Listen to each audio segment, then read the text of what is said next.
es que no es que Paloma sea de ninguna manera una mala candidata, hubiera sido una mala presidenta. Le pasó algo similar a lo que le pasó a docenas de candidatos republicanos en estos dos últimos procesos aquí en los Estados Unidos, que tuvieron la mala suerte de coincidir en la historia con un candidato como Donald Trump. Abelardo de la Espriella logró interpretar mucho mejor, inclusive que el mismo expresidente Uribe, a su electorado. Hay quienes hoy en Colombia, Jaime, dicen que en Colombia hay más uribismo que Uribe y que ese uribismo fue el que le dio la derrota a Paloma. ¿Qué les dice a ustedes, a los dos, y comienzo contigo, Jefferson, lo que ocurrió con Paloma Valencia y lo más importante, la reacción que ha tenido Paloma Valencia en estos momentos de aceptar estoicamente su derrota en las urnas, pero ponerse inmediatamente a disposición del candidato Abelardo de la Espriella para sacar adelante ese proyecto? A Paloma Valencia no le resultó bien esta estrategia electoral de acercarse al centro Sí. político en Colombia.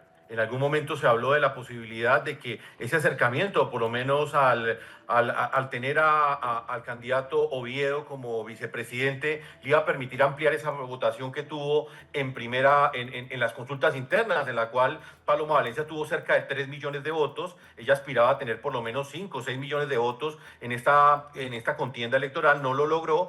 Claramente le fracasó esa estrategia. Abelardo de la Espriella se quedó con la base del uribismo. Abelardo de la Espriella logró interpretar mucho mejor, inclusive que el mismo expresidente Uribe, a su electorado. Hay quienes hoy en Colombia, Jaime, dicen que en Colombia hay más uribismo que Uribe y que ese uribismo fue el que le dio la derrota a Paloma. Ahora bien, concluyo con esto. Viene ahora el gran reto que tiene Abelardo de la Espriella de ganar esos votos que le hacen falta para ganar en segunda vuelta electoral, porque si bien es cierto, ganó en primera, pero pues viene todos estos votos, más o menos 3 millones de votos, 2 millones de votos que pueden estar en el centro político en Colombia y que podían terminar definiendo el próximo presidente de Colombia. La gran pregunta que hay en Colombia hoy es qué va a pasar con esos 2 millones, 3 millones de votos que no son de Abelardo, que no son de Iván Cepeda y que en este momento están en juego. Muchos de ellos, si se van al voto en blanco, representarían el triunfo para Abelardo de la Espriella. Pero si el voto de centro se plega a Iván Cepeda, muy seguramente la balanza se va a inclinar a favor del candidato de la izquierda radical.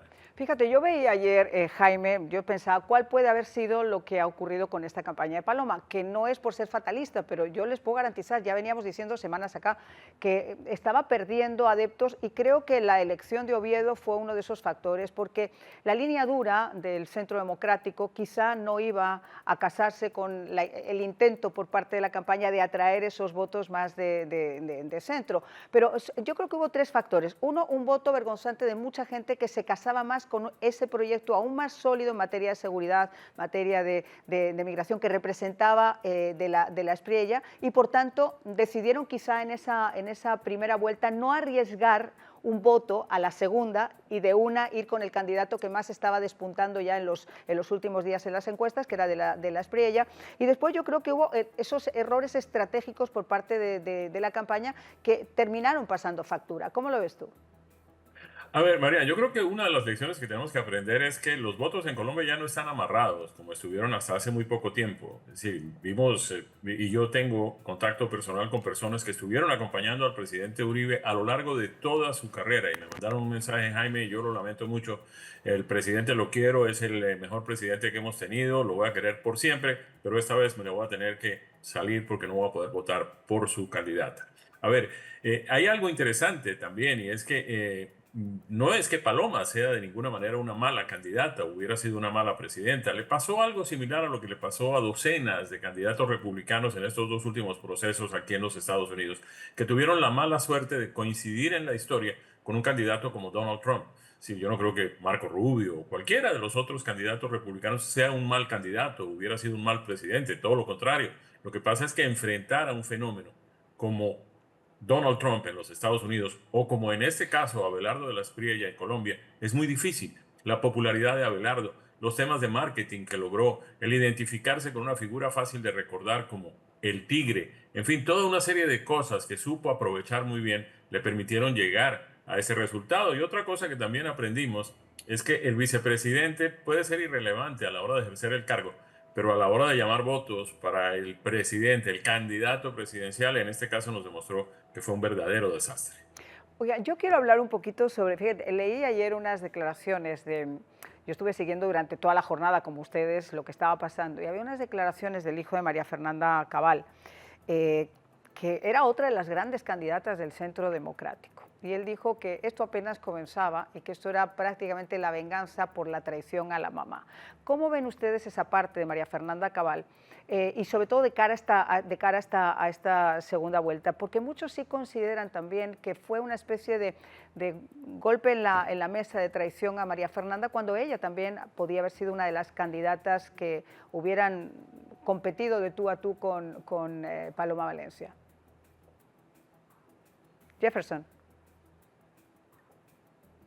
Marian, yo creo que claramente la postura, o por lo menos la estrategia política que hubo también desde la casa del expresidente Álvaro Uribe Vélez, era también atraer la mayor cantidad de votos. Claramente María Fernanda Cabal era una candidata mucho más fuerte para enfrentar a Abelardo de las Priella. Por lo menos en un escenario planteado en esa dirección, se hubiera dividido la votación, y creo que la estrategia finalmente no apuntaba hacia eso. La estrategia finalmente de la centroderecha colombiana, de la derecha colombiana, de los sectores democráticos en Colombia, apuntaba precisamente a captar la mayor cantidad de votos, y por esa razón creo que era necesaria la existencia de una Paloma Valencia que llamara al centro político, y también de un Abelardo de las Priella que representara la base más clara del uribismo. Si hubiesen existido únicamente estas opciones, Abelardo de las Priella y María Fernanda Cabal, sencillamente creo que no se hubiera podido recabar más votos del centro, que es la gran necesidad que tiene Abelardo de las Priella, y el gran reto además, porque tiene que recoger algo del voto de centro para ganar esta presidencia,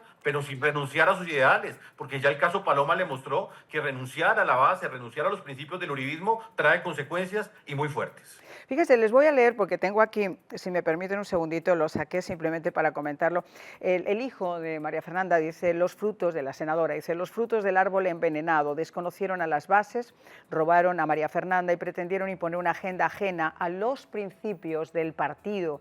Y esto apenas comienza. La militancia tiene derecho a conocer qué pasó, cómo pasó y quiénes fueron los responsables. Estamos en eso, comenzando por el cobarde de Vallejo, publicó el abogado. Es decir, va a ser muy interesante ver cómo se perfila esta segunda vuelta, aunque ella ya quedando afuera, obviamente irán hacia el Tigre, hacia Abelardo de las Priella, todos esos votos. Ahora, Sergio Fajardo, por ejemplo, Claudia López, yo creo que entre los dos suman más o menos unos 600.000 votos, unos 400.000 votos de Fajardo, unos 200.000 más o menos de Claudia López, se van a ir obviamente hacia de las Priella. Yo creo que los seguidores del padre de Miguel Uribe van a enfocarse también, aunque sean en pequeña cantidad, hacia el proyecto de las Priella. ¿Cómo lo ven ustedes? ¿Cómo ven perfilados esos apoyos de cara a la segunda vuelta, Jaime?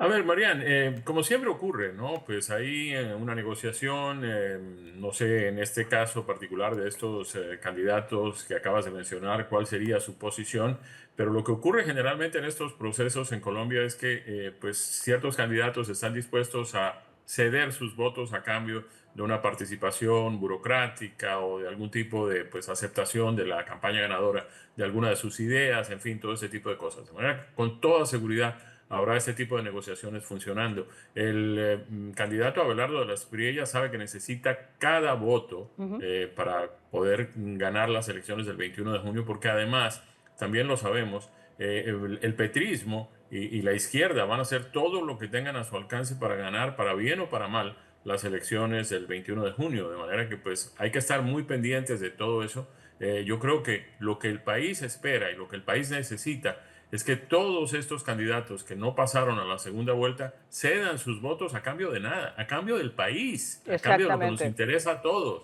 a cambio de sacar adelante a nuestro país de estos 4 años de miseria y de abandono que hemos estado viviendo bajo el gobierno de Petro.